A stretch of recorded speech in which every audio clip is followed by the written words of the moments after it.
BSc part third year की आज की क्लास में हम न्यू पेपर शुरू करने जा रहे हैं। क्वांटम यांत्रिकी वाला पेपर थर्ड।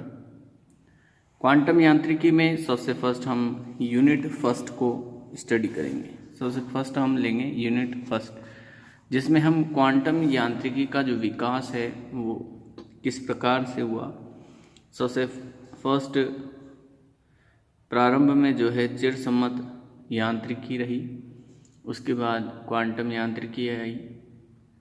चिरसम्मत यांत्रिकी और क्वांटम यांत्रिकी में क्या अंतर होता है, यहाँ हम उनके विकास और अंतर दोनों को डिफाइन करेंगे। तो सबसे फर्स्ट हमारा टॉपिक है चिरसम्मत यांत्रिकी और क्वांटम यांत्रिकी में क्या अंतर है। तो देखिए, चिरसम्मत यांत्रिकी और क्वांटम यांत्रिकी दोनों में डिफरेंस को और साथ में उनके उद्भव को हम यहाँ पढ़ने वाले हैं। नंबर फर्स्ट, चिरसम्मत यांत्रिकी स्थूल कणों पर लागू होती है, जैसे अणु हैं, परमाणु हैं इत्यादि।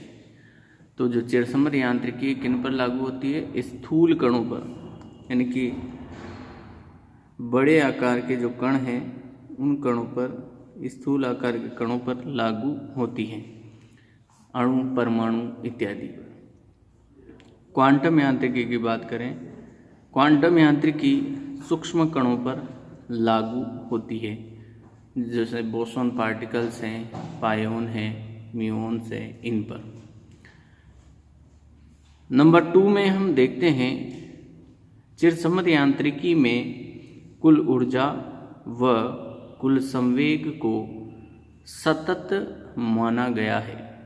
जो हम चिरसम्मत यांत्रिकी पढ़ते हैं तो वहाँ हम टोटल एनर्जी और टोटल मोमेंटा को जो है हम क्या लेते हैं? सतत रूप में लेते हैं। जबकि क्वांटम यांत्रिकी में कुल ऊर्जा और कुल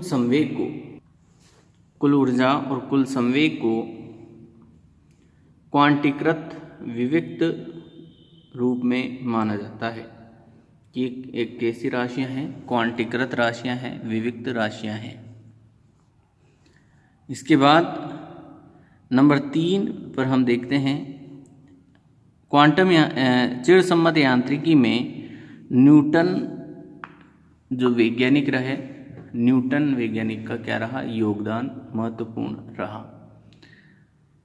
क्वांटम यांत्रिकी में Sommerfeld, Planck, Heisenberg, de Broglie आदि वैज्ञानिकों का योगदान महत्वपूर्ण रहा। चिरसम्मत यांत्रिकी में कृष्णिका विकिरण की अवधारणा स्पष्ट नहीं की गई थी। जो चिरसम्मत यांत्रिकी है उसमें कृष्णिका विकिरणों की जो अवधारणा है उसे स्पष्ट नहीं किया गया था।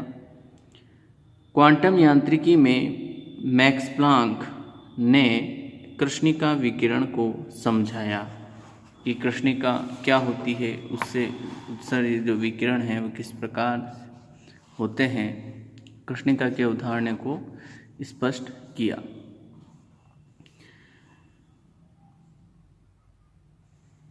इस यांत्रिकी के अनुसार गतिशील कण से संबंधित तरंग की व्याख्या नहीं की जा सकती। जो चिरसम्मत यांत्रिकी है उसके अनुसार जो है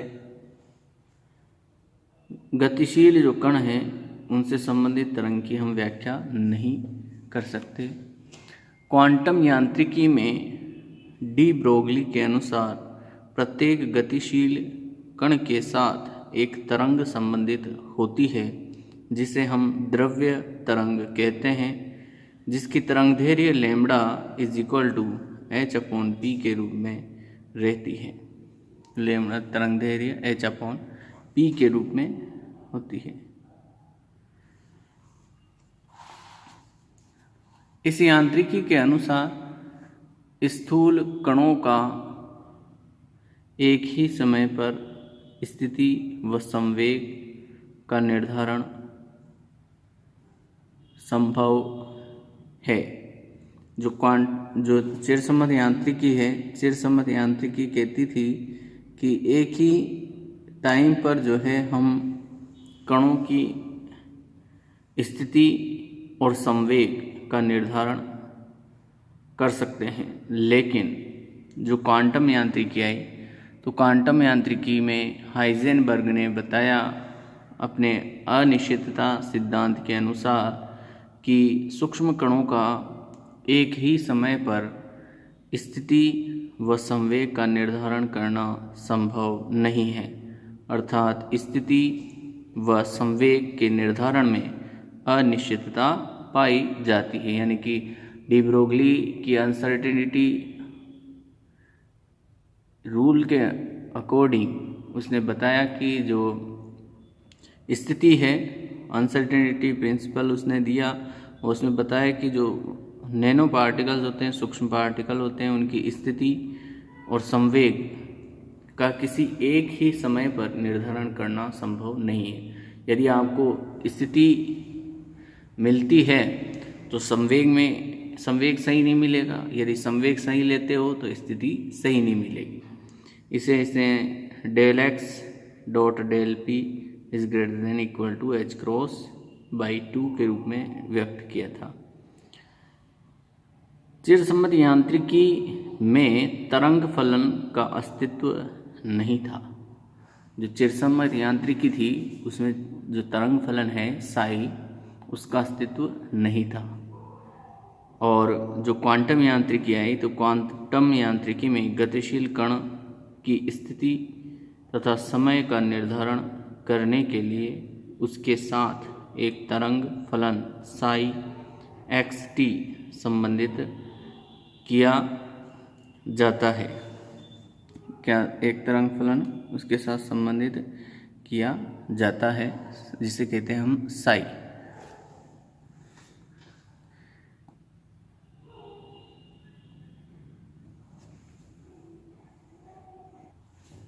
चिरसम्मत यांत्रिकी में श्रोडिंगर समीकरण का अस्तित्व नहीं है। इस यांत्रिकी में यानी कि क्वांटम यांत्रिकी में तरंग फलन साई एक्स टी ज्ञात करने के लिए श्रोडिंगर समीकरण का उपयोग करते हैं। अगला पद है, चिरसम्मत यांत्रिकी में गतिशील कण की यांत्रिक ऊर्जा अथवा कुल ऊर्जा ज्ञात करते हैं, जबकि क्वांटम यांत्रिकी में इस यांत्रिकी में ऊर्जा और संवेग के संकारक ज्ञात किए जाते हैं। यहाँ कुल ऊर्जा और यांत्रिक ऊर्जा नहीं ज्ञात करके क्या किए जाते हैं, ऊर्जा और संवेग के संकारकों को ज्ञात किया जाता है। चिरसम्मत यांत्रिकी में फोटोन का अस्तित्व नहीं होता है। जो फोटोन हम लेते हैं, जिन्हें हम ऊर्जा का क्वांटीकृत मान कहते हैं, उनका जो है अस्तित्व नहीं होता है। जबकि क्वांटम यांत्रिकी के अनुसार जब इलेक्ट्रॉन परमाणु में एक ऊर्जा स्तर से दूसरे ऊर्जा स्तर में संक्रमण करता है तो फोटोन का उत्सर्जन एवं अवशोषण करता है। इन ऊर्जा के छोटे छोटे पैकेट्स को फोटोन अथवा क्वांटा कहते हैं। और एक क्वांटा ई बराबर किसके बराबर होता है, एच न्यू के बराबर होता है। एन बराबर 1 रखे तो 1 एच न्यू, यानी कि क्वांटीकृत जो ऊर्जा का मान है वो कितना होता है, एच न्यू के बराबर। नेक्स्ट हम लेते हैं विद्युत चुंबकीय तरंग। बात करते हैं हम विद्युत चुंबकीय तरंगों की। विद्युत चुंबकीय तरंग, विद्युत चुंबकीय तरंग क्या होती है उसे हम समझेंगे। तो यहाँ हम त्रिविमीय डायग्राम ले रहे हैं, एक्स डायरेक्शन, वाई डायरेक्शन और जेड डायरेक्शन। ये मूल बिंदु O है। तो यहाँ हमने इस तरह से एक डॉटेड लाइन और एक डार्क लाइन से जो है विद्युत क्षेत्र और चुंबकीय क्षेत्रों को व्यक्त किया है। तो जो एक्स डायरेक्शन में इस तरह से एक्स अक्ष के लंबवत जो स्पंद बने हुए हैं, इसे कहते हैं हम विद्युत क्षेत्र। और जो डॉटेड लाइन इस तरह से बनी हुई है, ये कहलाती हैं आपके चुंबकीय क्षेत्र बी वेक्टर। तो विद्युत क्षेत्र को तो ई वेक्टर और चुंबकीय क्षेत्र को बी वेक्टर। तो चुंबकीय क्षेत्र और विद्युत क्षेत्र परस्पर एक दूसरे के क्या होते हैं, लंबवत रहते हैं, एक दूसरे के लंबवत स्थिति में रहते हैं। अब हम देखेंगे मैक्सवेल के अनुसार विद्युत क्षेत्र तथा चुंबकीय क्षेत्र में परिवर्तन विक्षोभों की श्रृंखला के रूप में आगे बढ़ते हैं। विक्षोभों की श्रृंखला को ही विद्युत चुंबकीय तरंग कहते हैं। जो विक्षोभ हैं उन विक्षोभों की श्रृंखला को ही हम क्या कहते हैं, विद्युत चुंबकीय तरंग कहते हैं। विद्युत चुंबकीय तरंग का वेग निम्न सूत्र की सहायता से दिया जाता है, उसे हम देखते हैं। विद्युत चुंबकीय जो तरंगें हैं उनका वेग का जो सूत्र है वो निम्न प्रकार से दिया जाता है। तो विद्युत चुंबकीय तरंगों का वेग v बराबर 1/√μ एप्सिलॉन।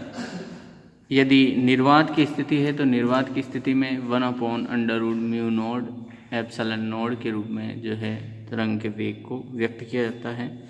अब म्यू नोड और एप्सिलॉन नोड की वैल्यूज़ यहाँ रखते हैं। तो म्यू नोड बराबर 4 पाई इंटू 10⁻⁻7 इंटू जो एप्सिलॉन नोड है उसकी वैल्यू यहाँ रखी हमने 1/36 पाई यानी कि 36 पाई यहाँ है। तो देखिए पाई से तो पाई कैंसिल हो जाएगा, 4 से 36 कटेगा 9 बार, 4 नाम 36, तो 9 इंटू 10⁻9 यहाँ पर बनेगा 9 10⁻। तो यहाँ हमारे पास जो है 9 इंटू 10⁻, तो यहाँ बनेगा 9, तो ऊपर जाते ही 9, और यहाँ बनेगा 10⁻⁻7, ये 10⁻9 ऊपर जाएगा तो 10⁻⁻9, और तो 9 और 7 16, 10 की घात -16 बनते हैं। और इसको यदि हम ऊपर की तरफ लेकर के जाएं तो v = हमारे पास 9 इंटू √9 इंटू 10⁻16 ये पद बनता है। तो v = 3 इंटू 10 की घात 8 मीटर प्रति सेकंड जो है प्रकाश का वेग यानी कि विद्युत चुंबकीय तरंगों का वेग प्राप्त होता है। अतः इस बात से स्पष्ट होता है कि निर्वात में विद्युत चुंबकीय तरंग प्रकाश के वेग से गमन करती हैं। अतः मैक्सवेल के अनुसार प्रकाश विद्युत चुंबकीय तरंग, प्रकाश जो है किस प्रकार की तरंग है, विद्युत चुंबकीय तरंग प्रकृति का होता है। इसे प्रकाश का विद्युत चुंबकीय तरंग सिद्धांत भी हम कहते हैं। तो आज की क्लास में हम इतना ही पढ़ेंगे। नेक्स्ट क्लास में हम चर्चा करेंगे कृष्णिकाओं पर। Thank you.